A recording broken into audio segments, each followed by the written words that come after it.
여러분 안녕하세요. 제자양육원 원성묵 목사입니다. 이렇게 영상으로 찾아뵙게 되었습니다. 원래 함께 모여서 대그룹으로 강의를 하고 말씀을 나누어야 되는데 지금 코로나 상황으로 인해서 부득이하게 영상으로 대체하게 됐습니다. 여러분 양해해 주시고 앞으로 영상 말고 대면으로 함께 만날 수 있는 날이 오면 그때 다시 모일 수 있도록 하겠습니다. 영상이지만 여러분 말씀의 은혜들을 누리시는 그런 시간 되시기 바라고 또 함께 묶인 또 소그룹과 또 귀한 교제의 시간이 되시기를 간절히 바랍니다. 자, 그럼 오늘 1강 한번 나가보도록 하겠습니다. 자, 1강의 제목이 뭐죠? 자, 하늘에서 온 사랑의 편지. 자, 여러분 오늘은 무엇에 대한 말씀을 나누게 될까요? 딱 보면 아시겠죠? 뭡니까? 네. 자, 성경에 대한 말씀을 나눌 겁니다. 여러분 아주 기가 막히죠? 하늘에서 온 사랑의 편지. 하나님께서 우리 인간, 사람에게 주신 편지다. 여러분 사실 이것만으로도 아주 놀라운 일입니다. 신이신 하나님이 자신의 창조물, 우리 인간에게 자신의 언어로 자신의 말씀을 하신다. 여러분 엄청난 은혜인 것이죠. 신이신 그분의 말씀을 우리가 이 성경을 통해서 들을 수 있다는 겁니다. 그래서 사랑의 편지인 것이죠. 자, 넘어가 보겠습니다. 자, 여러분 1번 하기 전에 여러분 교재를 보시면 처음에 알쏭달쏭 교회 용어 익히가 나오죠. 여기서 보시면 계시가 있습니다. 자, 여러분 이 계시한 것은 무엇일까요? 여러분 뭐 알고 계시겠지만 사실은 좀 뭉뚱그려서 아실 겁니다. 이 계시를 헬라어로 쓰면 이렇게 쓸 수 있습니다.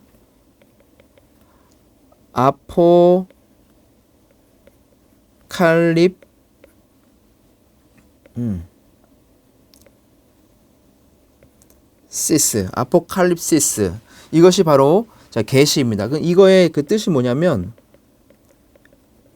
베일을 벗기다라는 뜻입니다. 그러니까 새로운 것을 보여준다는 것이죠. 보이지 않는 것을 벗겨서 볼 수 있도록 한다는 겁니다. 그게 바로 계시입니다. 우리가 신에 대해서 알 수 없죠.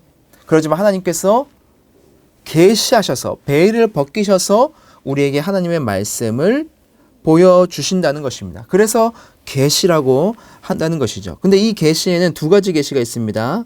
자, 일반 계시가 있고요. 특별 계시가 있습니다. 일반 계시는 뭐냐? 자연 만물을 통해서 하나님을 계시하신다는 겁니다. 그런데 자연 만물을 통해서도 우리는 하나님이 살아계심을 볼 수가 있죠. 여러분 나이가라 폭포 가보셨습니까? 엄청나죠? 어떻게 이 땅 가운데 이렇게 광활한 놀라운 자연이 있을 수 있을까? 이거는 신의 작품일 수밖에 없다. 그렇게 놀라면서 하나님의 살아계심을 우리는 볼 수 있습니다. 하지만 그것이 어떤 하나님인지 어떤 신인지에 대해서는 알 수는 없죠. 그러니까 희미하게 아는 겁니다. 희미하게. 그것이 바로 일반 계시입니다. 자연 만물을 통해서 계시하신 것. 그리고 두 번째, 특별 계시가 있습니다.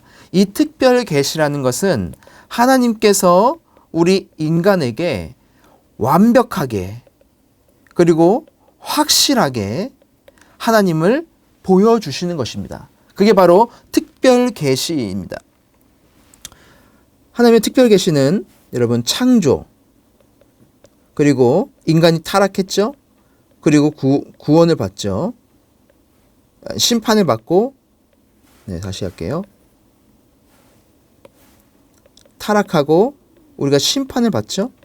그러나 또 구원을 받습니다. 이런 하나님의 구속 역사에 대해서 우리에게 알려주십니다. 이것은 그냥 알 수 없는 일이죠. 무엇을 통해 알 수 있습니까?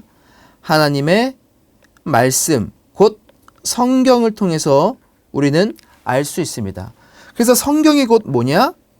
특별 계시라는 것이죠.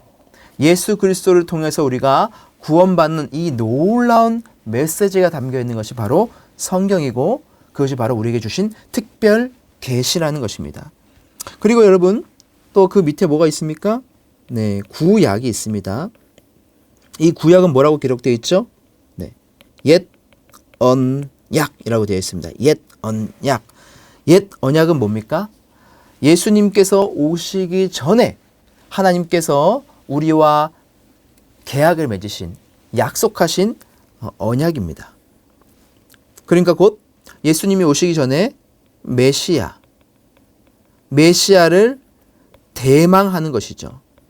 우리를 구원할 메시아가 언제 올 것인가? 언젠간 오겠지? 그것을 기다리며 소망하는 메시지가 바로 이 구약입니다. 그래서 구약은 누구의 메시지입니까? 오실 메시아.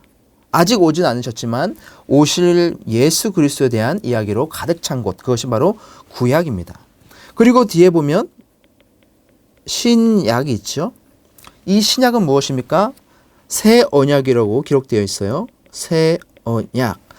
옛 언약이 메시아를 대망하는 그리고 오실 예수 그리스도를 기다리는 책이라면 신약은 어떻게 됩니까? 예수님께서 이 땅 가운데 오셨죠. 그렇기 때문에 오신 메시아, 곧 오신 예수 그리스도에 대한 이야기가 바로 이 신약입니다.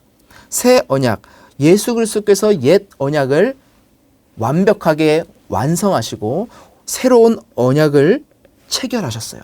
그것이 바로 그 이야기가 담긴 내용이 바로 이 신약이라는 것이죠.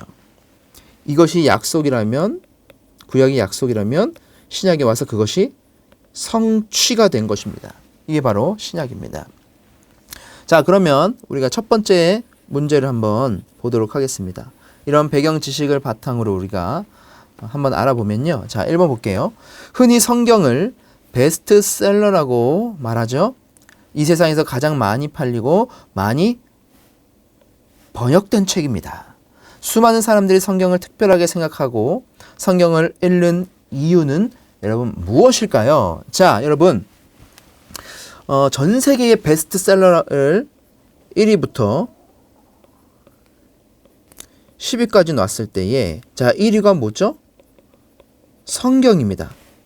그런데 여러분 성경이 얼마나 많이 팔린 책이냐 하면 2위에서 10위까지 합친 모든 책들보다 성경이 훨씬 더 많이 팔렸다는 거예요. 수많은 사람들이 이 성경을 산 이유가 무엇일까? 수십 년, 수백 년에 걸쳐서 이 성경이 수많은 사람들에게 읽혀지는 여러분 이유가 무엇일까요? 그것은 바로 여러분들도 한번 생각해 보십시오. 그것은 바로 무엇이냐? 성경은 사람을 구원하는 책이기 때문입니다. 사람을 변화시키는 책이기 때문입니다. 여러분들 성경 말씀을 통해서 변화되었기 때문에 이 강의를 듣고 있는 것 아닙니까? 그리고 성경 말씀을 통해서 구원받고 새로운 인생을 사는 수많은 사람들이 있다는 것을 여러분 알고 있고 또 여러분도 그것을 느꼈기 때문에 이 강의를 듣고 있는 것 아닙니까? 성경을 믿는 것 아닙니까? 바로 그것입니다. 이 성경을 읽는 이유는 바로 우리를 향한 하나님의 놀라운 구원의 사랑이 담겨있는 책, 또 우리를 변화시키는 책이기 때문에 그런 것이죠. 그래서 여러분 성경은 너무나도 중요하다는 것입니다. 자, 넘어가 보겠습니다. 자, 이렇게 성경은 너무나 중요한데 오늘날 많은 사람들이 기독교 성경 이외에 구원의 진리가 있다고 말을 합니다. 여러분 과연 그럴까요? 자, 여러분 특별히 오늘날 시대를 무슨 시대라고 하느냐? 포스트 모던이라는 모던 시대라고 이야기합니다. 이 포스트 모던 시대의 아주 중요한 특징이 뭐냐면 상대주의예요. 그리고 다원주의입니다. 이게 무슨 말이냐? 상대주의. 너도 맞고 나도 맞다는 거죠. 절대적인 진리가 없다는 거예요. 만약에 절대적인 진리가 있다고 말을 하면 그 사람은 시대에 뒤떨어진 사람이라고 배척하는 시대가 지금의 시대입니다. 그래서 수많은 사람들 말하죠. 성경 이외에 구원의 진리가 있다. 그런데 우리가 믿는 이 기독교, 그리고 하나님의 이 말씀, 성경에는 여러분 뭐라고 기록되어 있을까요? 자, 디모데후서 3장 15절을 볼까요? 자, 같이 읽겠습니다. 시작. 또 어려서부터 성경을 알았나니 성경은 능히 너로 하여금 예수 그리스도 안에 있는 믿음으로 말미암아 구원에 이르는 지혜가 있게 하느니라. 자, 여기서 성경 나오죠? 성경. 그리고 성경, 이것 안에 무엇이 담겨 있습니까? 구원에 이르는 지혜가 있다. 누구로 인해서? 예수 그리스도 안에서. 이 성경을 통해서 이 성경 안에 구원에 이르는 지혜가 담겨 있다는 것이죠. 자, 그럼 여기서 말하는 이 성경은 무엇인가? 이 디모데서는 누가 썼습니까? 바울이 썼죠. 네, 바울이 기록했습니다. 근데 바울이 지금 성경이라고 말하고 있는 이 성경은 뭐냐? 헬라어로 보면 거룩하게 쓰여진 것이라는 뜻을 담고 있어요. 그러니까 이 성경에 거룩하게 쓰여진 게 뭘까요? 일단은 구약 성경이겠죠. 구약 성경을 성경으로 보고 있겠죠.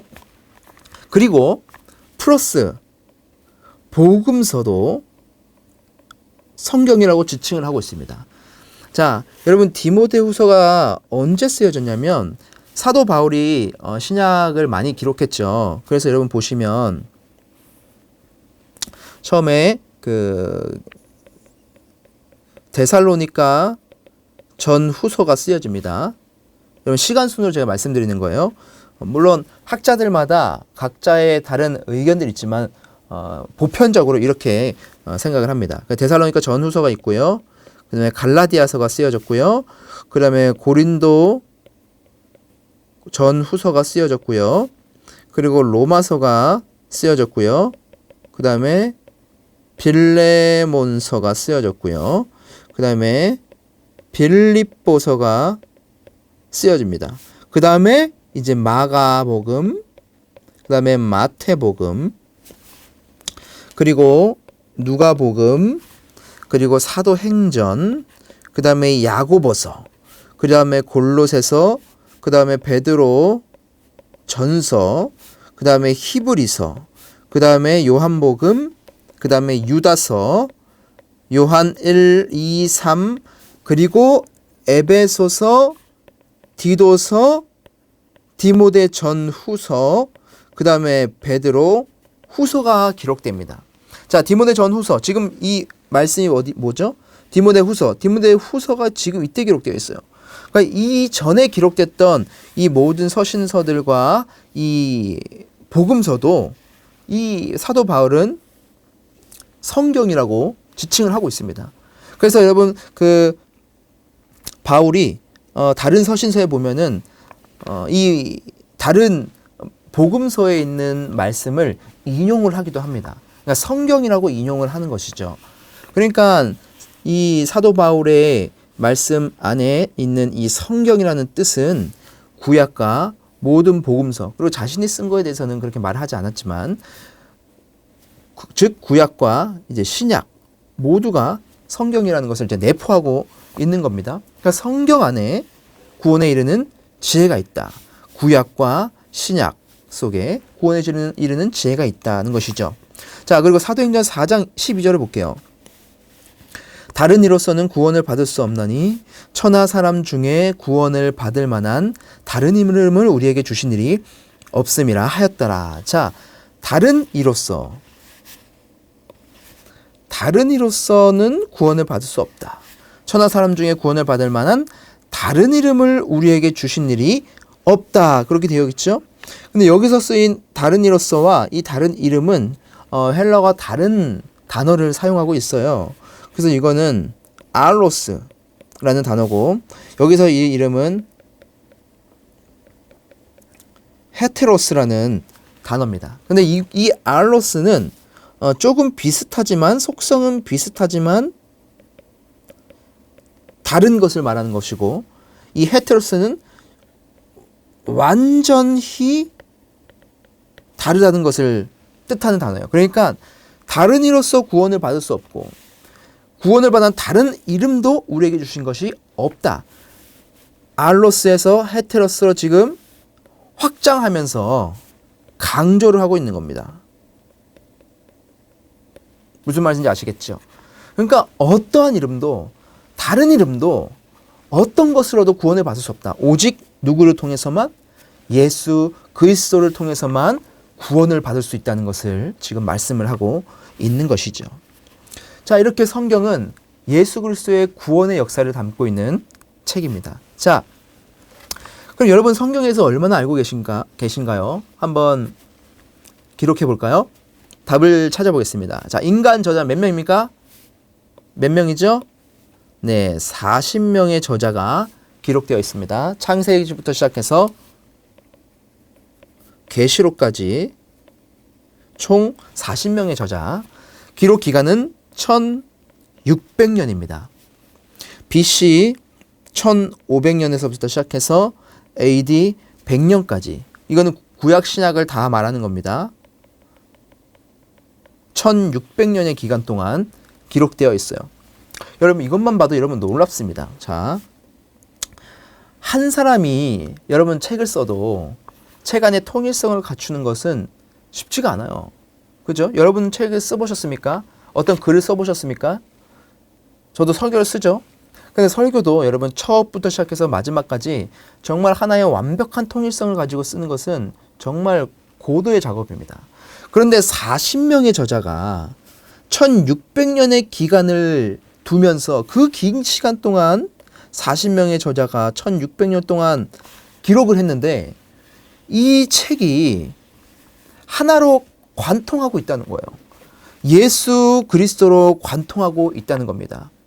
그리고 여러분 성경을 우리가 관점으로 우리가 읽어볼 수 있어요. 어떤 분들은 하나님의 나라의 관점으로 성경을 창세부터 계시록까지 볼 수도 있고 또 언약이라는 관점으로 볼 수도 있어요. 여러 가지 관점을 통해서 우리가 볼 수 있는데 이것이 놀랍게 하나로 관통이 된다는 것이죠. 이거 엄청난 겁니다.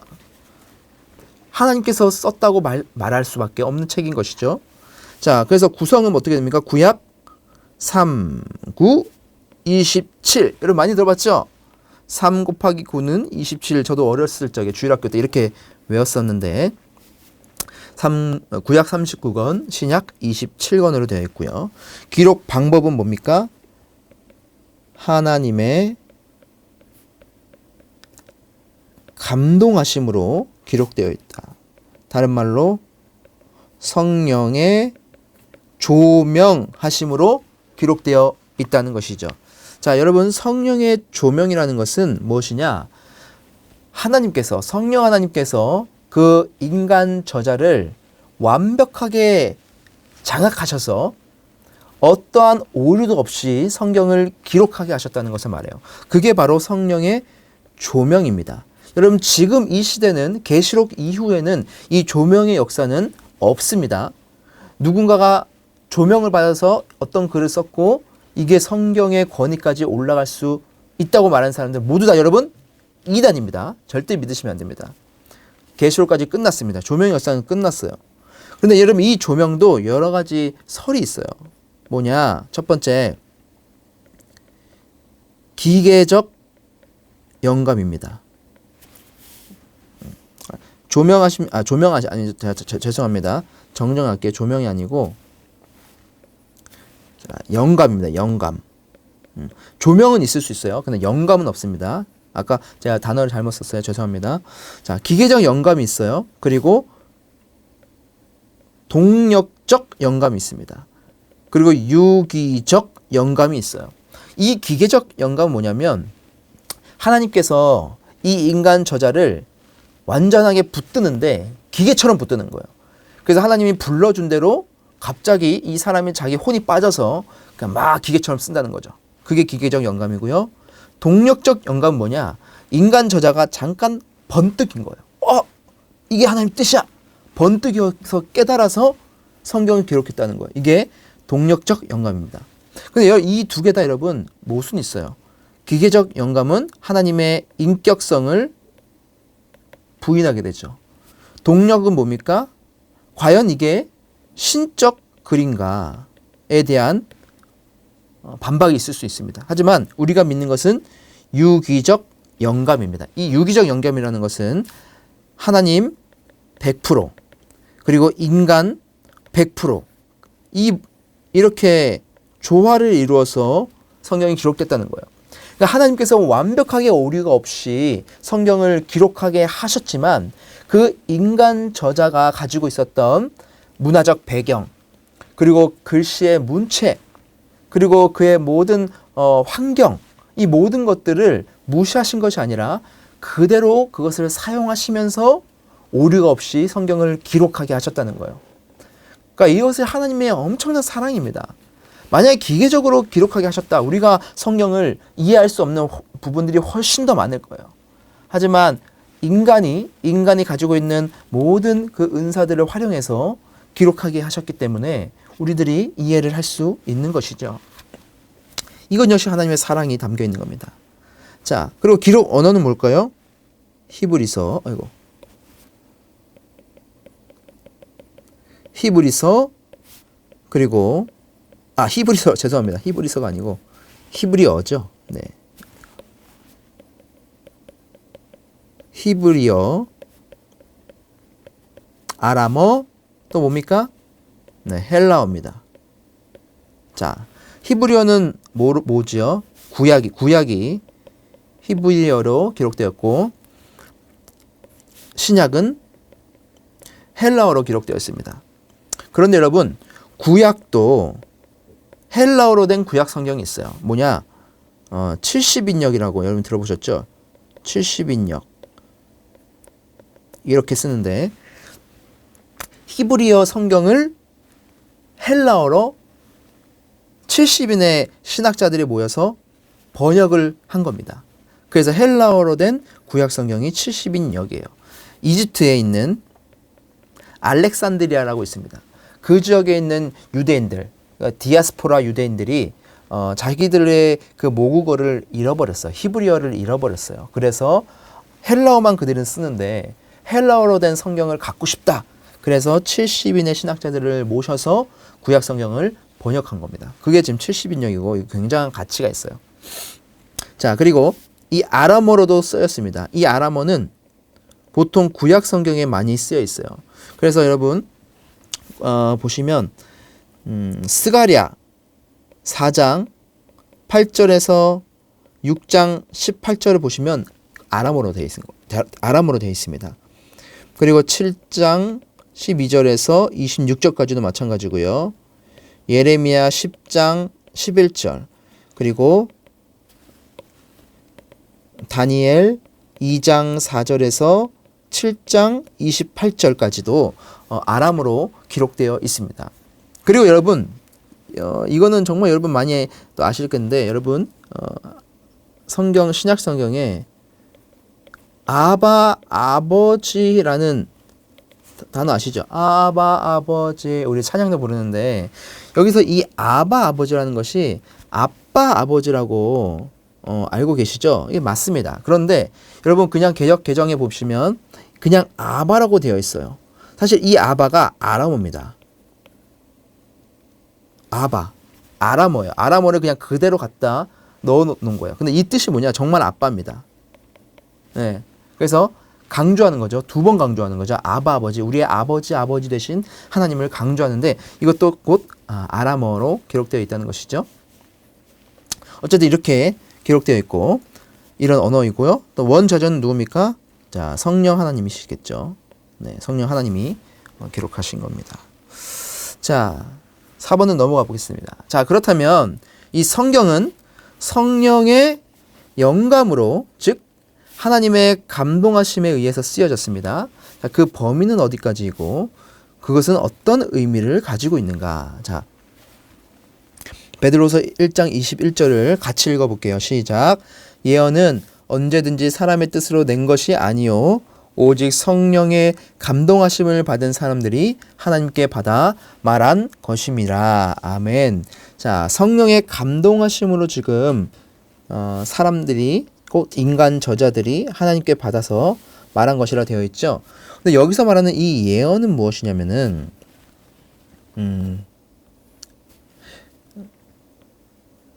그 단어가 대언하다라는 뜻이 있습니다. 대언하다. 뭔가 우리가 생각할 때 이 예언이라는 것은 미래에 대해서 맞추는 것. 그러니까 무당에게 가가지고 나 미래에서 점을 보는 것, 사주를 보는 것 같이 우리가 생각을 한국 사람들은 그렇게 생각하는데 그게 아닙니다. 이 예언이라는 뜻에 담겨 있는 것은 대언하다입니다. 대언하다. 그러니까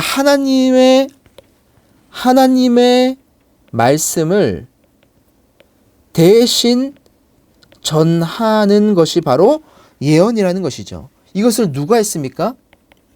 선지자들이 했죠. 선지자들이. 선지자들은 어떤 말씀을 전합니까? 하나님께서 이 땅을 창조하셨다. 그리고 우리를 이집트에서 어떻게 합니까? 구속해내셨다.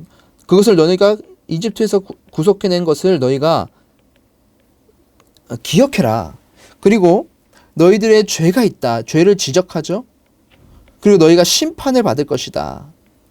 그리고 거기서 끝나는 것이 아니라 하나님이 너희를 회복시킬 것이다. 이렇게 선지자들이 선포를 합니다. 자, 근데 여기서 가만히 보시면 여러분, 창조와 구속은 언제 일이죠? 자, 과거의 일입니다. 죄를 언제 지적하죠? 지금 너희가 죄를 짓고 있으니까 현재예요. 그리고 심판과 회복은 언제 일어나는 겁니까? 미래에 일어날 일인 겁니다.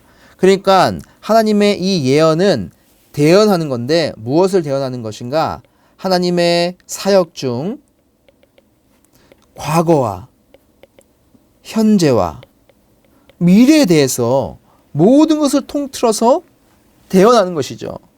곧 이것이 무엇입니까? 성경이고 하나님의 말씀인 것이죠. 그 성경은 곧 예언은 성경이고 하나님의 성령의 감동하심으로 말씀을 받아서 우리에게 온 것입니다. 디모데후서 3장 16절 볼까요? 모든 성경은 하나님의 감동으로 된 것으로 교훈과 책망과 바르게 함과 의로 교육하기에 유익하니 되어 있죠. 자, 모든 성경은 우리에게 유익합니다. 자, 여기서 중요한 것이 뭐냐? 모든입니다. 성경에서 어떤 구절은 유익하고 어떤 구절은 유익하지 않고 어떤 구절은 우리에게 은혜가 되고 어떤 구절은 은혜가 되지 않고 그것이 아니에요. 모든 성경이 하나님의 감동으로 된 것입니다. 그래서 우리가 말씀을 들을 때에도 우리가 성경을 볼 때에도 취사 선택해서 들으면 절대 안 됩니다. 죄를 지적하는 말씀이 사실 우리에게 불편함을 줄 때도 있죠. 실제로 내가 그 죄를 범하고 있을 때 그 말씀이 내 마음에 찔림이 된다면 어떤 사람은 도망가 버리고 싫어하기도 합니다. 그러니까 그것이 아니에요. 모든 성경은 하나님의 감동으로 된 말씀이에요. 그래서 뭐라고 되어 있습니까? 하나님의 말씀은 우리에게 교훈한다. 우리를 가르치고 책망하고 우리를 다시 돌이키게 하고 바르게 하고 올바른 길로 가게 하고 또 의로 교육한다. 정의롭게 우리가 교육하고 또 살아갈 수 있도록 하는데 유익하다. 그렇게 말씀을 하고 있는 것이죠. 그래서 여러분, 자, 이 성경 5번 보겠습니다. 이 성경은 정확무오한 하나님의 말씀입니다. 성경에 모순과 오류가 없다는 성경의 무오성이 우리 신앙생활에 주는 유익은 무엇일까요? 여러분, 성경의 무오성이라는 것은 성경은 오류가 없는 말씀이라는 것을 믿는 것입니다. 이게 바로 전제가 되어 있어야 되는 것이겠죠. 하나님의 말씀은 절대 오류가 없는 것이다 라는 전제, 그 믿음이 우리 신앙생활에 주는 유익이 있습니다. 여러분들은 믿으십니까? 어떤 분들은 과학적으로 판단을 하기도 해요. 성경에 기적이 나오죠? 기적이 나오는데 이걸 어떻게 믿을 수 있느냐? 기적 부분은 빼고 예수님이 말씀하신 아주 좋은 말씀들, 도덕적인 말씀들만 믿으면 되지 않느냐? 아니에요. 그렇다면 여러분 우리가 성경을 믿을 필요가 없겠죠. 또 어떤 분들은 비판하기 위해서도 성경을 보기도 합니다. 그러나 이게 아니에요. 하나님의 말씀은 오류가 없는 하나님의 말씀입니다. 그래서 시편 12장 12편 6절을 한번 볼게요. 여호와의 말씀은 순결하며 흙 도가니에 7번 단련한 은 같도다. 시편 19편 7절에서 8절 여호와의 율법은 완전하여 영혼을 소생시킨다. 여호와의 증거는 확실하여 우둔한 자를 지혜롭게 한다. 여호와의 교훈은 정직하여 마음을 기쁘게 하고 여호와의 계명은 순결하여 눈을 밝게 한다. 자, 율법, 증거, 교훈, 계명 다 하나님의 말씀을 뜻하는 것이죠. 이 말씀은 완전하다, 확실하다, 정직하다, 순결하다. 그것을 통해서 우리의 영혼이 소생하고 지혜롭게 되고 기뻐하게 되고 우리의 눈을 밝혀준다고 성경은 기록하고 있습니다. 성경이 성경을 이렇게 증명하고 있는 것이죠. 증거하고 있는 것이죠. 마태복음, 이건 구약이라면 신약에서 마태복음 5장 18절에 진실로 너에게 이르노니 천지가 없어지기 전에는 율법의 1.1획도 결코 없어지지 아니하고 다 이르리라. 하나님의 말씀은 빼지도 않고 더하지도 않고 모든 것들이 다 이루어지는 그런 말씀이라는 것을 우리는 믿어야 됩니다. 그럴 때 여러분 우리의 신앙이 자랄 수가 있습니다. 하나님의 말씀을 쪼개고 이건 왜 이래, 이건 저 이래, 왜 저래, 그게 아니라 말씀을 온전히 받아들일 때 우리에게 은혜가 된다는 것이죠. 그리고 여러분 이것에 대해서 우리가 무엇성 그리고 또 사본, 원본의 차이 이런 것들도 우리가 알아볼 수 있는데 이것들에 대해서는 나중에 시간이 되면 그때 나누고 하겠습니다. 자, 6번 볼게요. 성경을 읽다 보면 어떤 부분은 매우 어렵게 보입니다. 베드로도 바울 서신의 어느 부분은 이해하기 매우 어렵다고 말했습니다. 하지만 이해가 불가능한 것은 아닙니다. 성경은 그리스도인에게 필요한 구원의 지식과 신앙 지식을 위해 명료하게 쓰여졌기 때문입니다. 성경을 잘 읽고 깨닫기 위해 어떻게 해야 할까요? 기록되어 있죠. 물론 우리가 성경을 보면 참 어려워요. 특히 개역개정은 원문에 가깝게 해석을 해놨기 때문에 지금 우리들이 보기에는 이해가 안 되는 구절도 사실 있습니다. 여러분 그럴 때는 영어 성경이나 표준 세번역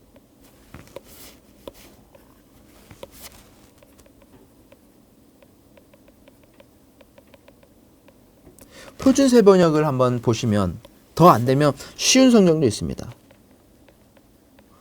이것을 여러분 비교하면서 보면은 충분히 이해가 될 거고요. 자, 고린도전서 2장 14절 볼게요. 육에 속한 사람은 하나님의 성령의 일들을 받지 아니하나니 이는 그것들이 그에게는 어리석게 보이며 또 그는 그것들을 알 수도 없나니 그러한 일은 영적으로 분별되기 때문이라. 자, 여러분 우리가 성경을 이해할 때 단순히 이성적인 부분, 즉 지적인 부분만을 가지고는 성경을 이해할 수가 없습니다. 영적인 부분이 있어야 되는 것이죠. 영적인 부분이 있어야 되는 거예요. 또 다른 말로 하면 지, 정, 의. 지, 정, 의. 이게 같이 가야 한다는 겁니다. 예를 들어 볼게요. 여러분 여리고 성을 무너뜨린 그 사건 아시죠? 세상 사람들이 믿음이 없는 자들이 이 여리고 성의 사건을 봤을 때에 어떻게 생각할까요? 좀 말이 안 되지. 어떻게 주변을 돌기만 했는데 성이 무너져? 그런 생각할 수 있잖아요. 그러나 하나님을 믿는 믿음의 성도들에게는 이것이 어떻게 보입니까? 세상 사람들에게는 말도 안 되는 일이죠. 말도 안 되는 일. 그리고 말도 안 되는 일이겠죠. 그러나 성도들에게는 그것이 무엇입니까? 하나님께 순종을 하면 하나님이 하나님의 일을 이루신다는 것을 우리가 깨달을 수 있다는 겁니다. 우리가 지적으로만 보면 말도 안 되는 것이죠. 그러나 우리의 영적으로 우리가 분별할 때 하나님께 순종의 자세를 갖는 메시지를 우리가 받을 수 있는 겁니다. 그래서 머리로 알고 이 안 것이 우리의 어떻게 됩니까? 우리의 가슴 속으로 다가와야 되고 그것이 우리의 의지, 결단으로까지 나아가서 우리의 삶의 전방에 그 말씀의 영역들이 넓혀지도록 하는 것이 바로 이 성경이라는 거예요. 그래서 성경을 잘 읽고 깨닫기 위해서는 이 영적으로 분별되면서 지정의가 모두가 작동되어야 하는 겁니다. 그래서 여러분 보시면 지금 이거는 그렇지만 이것도 그러네요. 머리 지식을 가슴 지식으로, 그리고 가슴 지식을 생활 지식으로. 이게 뭡니까? 머리에서 가슴에서 우리의 밖으로까지 나아가는 것이죠. 그렇게 교재도 구성되어 있고 성경이 그렇게 구성되어 있기 때문에 우리가 이렇게 배우는 겁니다. 에베소서 1장 17절에서 19절 볼까요? 우리 주 예수 그리스도의 하나님 영광의 아버지께서 지혜와 계시의 영을 너희에게 주사 하나님을 알게 하시고 너희 마음의 눈을 밝히사 그의 부르심의 소망이 무엇이며 성도 안에서 그 기업의 영광의 풍성이 무엇이며 그의 힘의 위력으로 역사하심을 따라 믿는 우리에게 베푸신 능력의 지극히 크심이 어떠한 것을 너희로 알게 하시기를 구하노라. 아멘. 그렇게 되어 있죠? 자, 영광의 아버지께서 지혜와 계시의 영을 우리에게 주어야 한다. 그래서 우리의 마음이 밝혀지고 그것을 통해서 부르심의 소망이 무엇이고 영광의 풍성함이 무엇이며 그 힘의 위력의 역사심을 따라 믿는 우리의 베푸신 능력의 지극히 크심이 어떠한지를 우리가 비로소 알게 된다는 것입니다. 이 안다는 것은 전인적으로 안다는 것이에요. 지적으로만 안다는 것이 아닙니다. 그래서 하나님을 믿는 그리스도인의 성도들에게는 이 일들에 대해서 그 소망과 그 영광의 풍성함과 힘의 위력을 깨닫게 하신다는 거죠. 세상 사람들은 절대 알 수 없는 그 일들을 깨닫게 하신다는 거죠. 예수 그리스도의 죽음이 어떻게 힘이 됩니까? 죽는다는 것이 어떻게 힘이 돼요? 그러나 성경은 우리에게 말하죠. 죽음이 곧 생명이라는 거예요. 죽은 것이 곧 생명이라는 거예요. 예수 그리스도가 죽음으로 인해서 우리가 살 수 있는 거죠. 우리가 이 땅에 하늘의 미랄이 떨어져서 죽으면 그것이 풍성한 열매를 맺을 수 있다는 것이죠. 이것을 세상 사람들이 이해할 수 없습니까? 없어요. 하지만 하나님을 믿는 사람들은 이것을 이해할 수 있는 것이죠. 자, 그래서 7번 가볼게요. 성경은 분명한 목적을 가지고 쓰여진 하나님의 말씀입니다. 창세기부터 요한계시록까지 성경의 일관되게 통일성을 가지고 전달하는 주제가 있습니다. 그 주제는 무엇일까요? 요한복음 3장 16절 볼까요? 자, 함께 읽어보겠습니다. 시작! 하나님이 세상을 이처럼 사랑하사 독생자를 주셨으니 이는 그를 믿는 자마다 멸망하지 않고 영생을 얻게 하려 하심이라. 자, 여러분, 하나님께서 우리에게 무엇을 주셨습니까? 독생자를 주셨어요. 이 독생자는 누구죠? 예수 그리스도입니다. 자신 하나밖에 없는 독생자 예수 그리스도를 우리에게 주셨는데 그를 믿으면 우리가 영생을 얻는다는 이 구원의 역사를 하나님께서 성경을 통해서 기록하고 있는 것이죠. 구약은 곧 그 예수 메시아이지만 오실 메시아, 신약은 메시아인데 오신 메시아에 대해서 기록하고 있다고 제가 말씀드렸죠. 예수 그리스도의 구속의 하나님의 구속의 역사가 담겨 있는 것이 바로 이 성경입니다. 그런데 여러분 여기서 좀 주의해야 될 게 있어요. 하나님이 세상을 이처럼 사랑했다고 했죠. 근데 이 세상은 무엇을 의미하는 걸까요?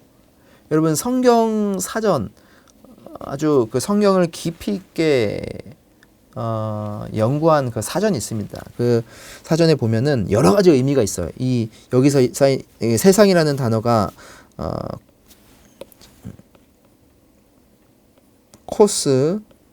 코스모스라는 단어예요. 근데 이것의 뜻이 여러 개가 있습니다. 뭐 장식이라는 뜻도 있고 순서라는 뜻도 있고 온 우주라는 뜻도 있고 뭐 지구라는 뜻도 있고요. 인류라는 뜻도 있고 여러 가지 뜻이 있습니다. 그런데 마지막의 뜻이 어떤 뜻이냐면 특별히 믿는 자, 특별하게 믿는 자라는 뜻이 있어요. 그러니까 여기서 말하는 세상은 모든 세상을 하나님이 사랑하시지만 모든 사람들을 위해서 독생자를 주신 게 아니고 그 독생자를 믿는 특별한 자들, 즉 하나님의 선택받은 백성들을 가르치는 겁니다. 자, 8번 볼게요. 성경을 주신 목적이 무엇이며 목적 그리고 우리에게 어떤 유익을 주는가? 로마서 15장 4절을 볼까요? 무엇이든지 기록된 바 우리의 교훈을 위하여 기록된 것이니 우리로 하여금 인내로 또는 성경의 위로로 소망을 가지게 함이니라. 자, 성경을 통해서 우리가 고난 속에서 인내할 수 있고 또 성경에 통해서 우리가 위로를 가짐으로 인해서 자, 이 소망을 가질 수 있도록 우리에게 유익을 주신다는 것이죠. 그래서 이 땅 가운데서 아무리 우리가 고통을 받아도 아무리 힘들어도 풍파가 있어도 우리에게는 저 천국 소망이 있고 이 땅에 살아갈 때에도 하나님께서 하나님의 나라의 통치 속에서 우리가 살아갈 수 있다는 겁니다. 그래서 비천에 처할 줄도 알고 풍부에 처할 줄도 알고 어려움에 처할 줄도 알고 풍부에 처할 줄도 알고 그 속에서 우리가 늘 하나님의 영광을 위해서 살아갈 때 진정한 평화가 있고 진정한 소망이 있다는 것을 우리에게 성경을 통해서 알려준다는 것이죠. 디모데서 3장 15절부터 17절까지 보면 이렇게 기록되어 있죠. 같이 읽어볼까요? 어려서부터 성경을 알았나니 성경은 능히 너로 하여금 그리스도 예수 안에 있는 믿음으로 말미암아 구원에 이르는 지혜가 있게 하느니라. 모든 성경은 하나님의 감동된 것으로 교훈과 책망과 바르게 함과 의로 교육하기에 유익하니 이는 하나님의 사람으로 온전하게 하며 모든 선한 일을 행할 능력을 갖추게 하는 것이다. 이러한 유익이 우리에게 있다는 것입니다. 자, 9번 보겠습니다. 자, 마지막입니다. 하나님이 보내신 사랑의 편지인 성경을 읽을 때 우리의 태도는 어떠해야 할까요? 자, 사도행전 17장 11절에 보면 베레아인들의 성경을 대하는 태도가 나옵니다. 이것만큼 우리에게 도전을 주는 구절은 없는 것 같아요. 자, 읽어볼게요. 베레아에 있는 사람들은 데살로니가에 있는 사람들보다 더 너그러워서 간절한 마음으로 말씀을 받고 이것이 그러한가 날마다 성경을 상고한다. 그렇게 기록되어 있습니다. 자, 이들의 말씀을 대하는 태도가 무엇이죠? 간절한 마음입니다. 간절한 마음. 이 말씀이 왜 이런가? 왜 저런가? 한번 알아볼까? 한번 말씀을 들어볼까? 설교를 잘 한번 해봐라. 이런 식으로 우리가 비판적인 날을 가지고 쓰는 것이 아니고 어떻게 하면 하나님의 말씀을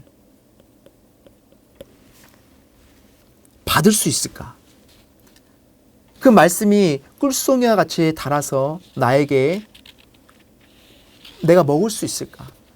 그런 간절한 소망감을 가지고 말씀 앞에 선다는 것이죠. 그들의 태도였어요. 그리고 그것이 그러한가 날마다 성경을 상고한다. 이 말씀이 하나님께서 어떻게 나에게 메시지를 주시려고 하시는가? 오늘 내가 이 말씀을 큐티했어요. 이 말씀을 읽었어요. 근데 이 말씀이 그냥 한 귀로 듣고 한 귀로 흐르는 것이 아니고 그냥 눈으로 읽었다가 그냥 눈으로 읽었다가 끝나는 말씀이 아니고 정말 이 말씀을 통해서 오늘 나에게 하나님은 어떤 말씀을 하고 계시는가 그거에 대해서 상고를 한다는 것이죠. 연구하고 질문하고 고민하고 기도하고 그렇게 성경을 대한다는 것입니다. 시편 119편 18절에 내 눈을 열어서 주의 율법에서 놀라운 것을 보게 하소서. 주의 말씀 속에서 내가 놀라운 것들을 발견하게 하여 주시옵소서. 이러한 간절함이 있는 자에게 하나님께서는 역사하시고 은혜를 폭포수와 같이 부어주신다는 것입니다. 사랑하는 여러분, 말씀을, 성경을 하나님의 모호한 진리로 여러분 믿으시기 바라고 그 말씀이 여러분들에게 떨어질 때에 하나님께서 나에게 어떤 말씀을 하고 계시는가를 여러분 깊이 묵상하고 깊이 고민하면서 정말 그 마음에 하나님의 말씀에 대한 사랑의 마음을 가지고 여러분 성경을 대하시기를 바랍니다. 그러면 여러분에게 놀라운 역사가 나타날 것입니다. 자, 여러분 마지막입니다. 10번. 이것은 여러분 나눔 질문입니다. 너무 힘들고 주저앉고 싶을 때 나를 살리고 고쳐준 성경 말씀은 어떤 말씀인가요? 어느 상황에서 어떻게 말씀의 위로와 은혜를 경험하셨나요? 자, 여러분들이 지금까지 살아오시면서 성경 말씀을 통해서 위로를 받으셨던 경험, 성경 말씀을 통해서 하나님의 놀라운 역사를 체험했던 경험이 있다면 그것을 여러분들의 그 카톡방이나 또 여러분의 교사에게 나눠주시기 바랍니다. 여러분 이게 숙제입니다. 뭐 억지로 하는 그런 숙제가 아니고 정말 여러분들이 고민해 보시고 다시 말씀에 대한 감격을 떠올리는 그런 시간들이 되기를 간절히 바랍니다. 만약에 정말 없다면 내가 이러한 소망함이 있고 이러한 기대가 있다. 이런 기대가 내 삶에 나타났으면 좋겠다.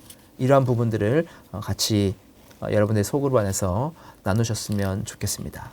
자, 오늘은 여기까지 1강을 했습니다. 조금 첫 시간이어서 길었는데요. 다음부터는 조금 시간을 줄여서 핵심적으로 한번 강의를 해보도록 하겠습니다.